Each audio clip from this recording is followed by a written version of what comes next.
There's a sound that wealth can't hear. It's the click of a turned back, the pause before we'll get the check when the bill comes. For 2 years, my family heard that sound every time I walked into a room. But what they never knew was that silence was my choice. I didn't want them to know the truth that I didn't need their money. I was already wealthy in ways they couldn't see. Every step I took, the distance between us grew. But no one ever asked why I stayed silent. Growing up, Ella and I were inseparable. We were like two sides of the same coin. We shared everything, our clothes, our dreams, our plans. But as the years passed, things began to change. After college, Ella entered the corporate world. She joined a high-powered fashion house. And me, I chose a different path. I stayed behind, telling everyone I was finding myself through volunteer work. But the truth was, I didn't know where I belonged. Ella thrived. She found success, connections. But as she ascended, I started to feel the weight of her world. She was in boardrooms. I was at animal shelters. That's when I realized we weren't just growing apart. We were living in two different worlds. The engagement party was a turning point.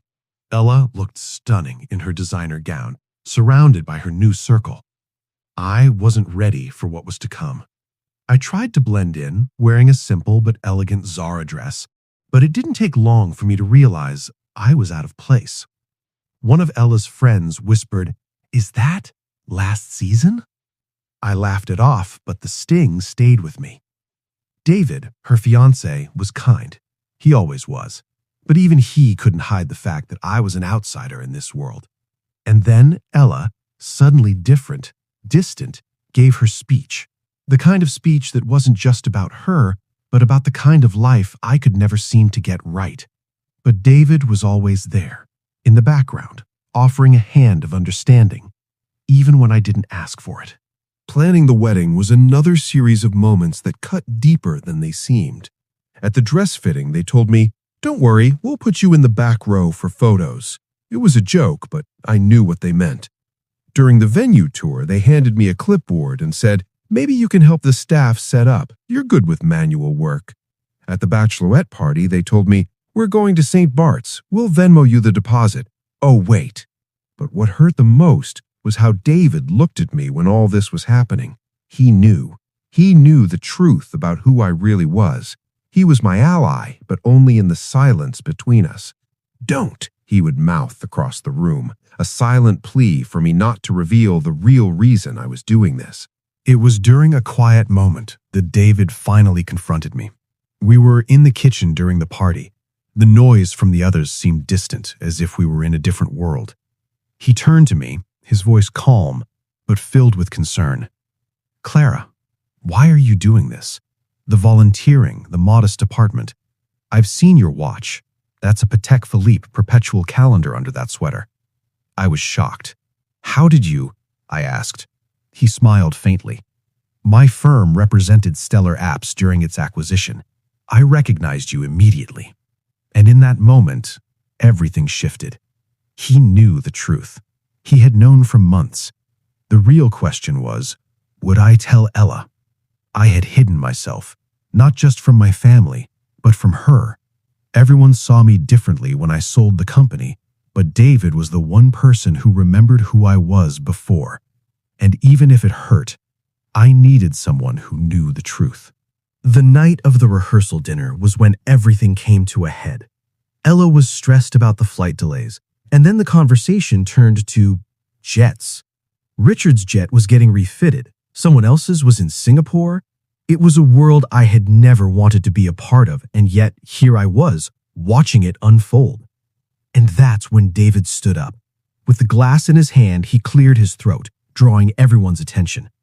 "Actually, Ella, there's been a misunderstanding," he said, breaking the tension in the room. He spoke the truth that I had kept hidden for 2 years. He talked about my work, my charity, and how my wealth had been used for good. How I had spent my fortune, my wealth, not on yachts, but on helping others. The room went silent. Ella's face changed from confusion to disbelief, and then to dawning horror. In that moment, I placed the keys on the table. "The jet's at Teterboro," I said. "I was going to surprise you with it for the honeymoon, but David's right. This has gone too far. The jet's on standby, waiting. But I didn't need to show you that. I needed you to see me." Ella came to me later, tears in her eyes. She didn't know what to say, but I saw the guilt in her face. She was sorry. She was really, truly sorry. All those times she had mocked my apartment, my life. She had no idea that all along I had been helping her, supporting her lifestyle. She thought she was better than me. But now, she saw me. The real me. And that's all I had ever wanted. "I'm so ashamed," she said through her tears. And I just looked at her. "Don't be," I said. "Be better. Be better to the next person in thrift store shoes." And here we are, at the end of it all. Ella and I at the wedding, standing side by side, finally understanding each other. Not as sisters from different worlds, but as equals. We danced together, just like we had when we were little girls. And as the jet soared into the sky, I realized something important. Money doesn't change everything. It only reveals what's already there. It's not what you fly in that matters, but who you fly with. True wealth, you see, is measured in kindness. And that's a lesson worth passing on. So, I'm passing it on to you.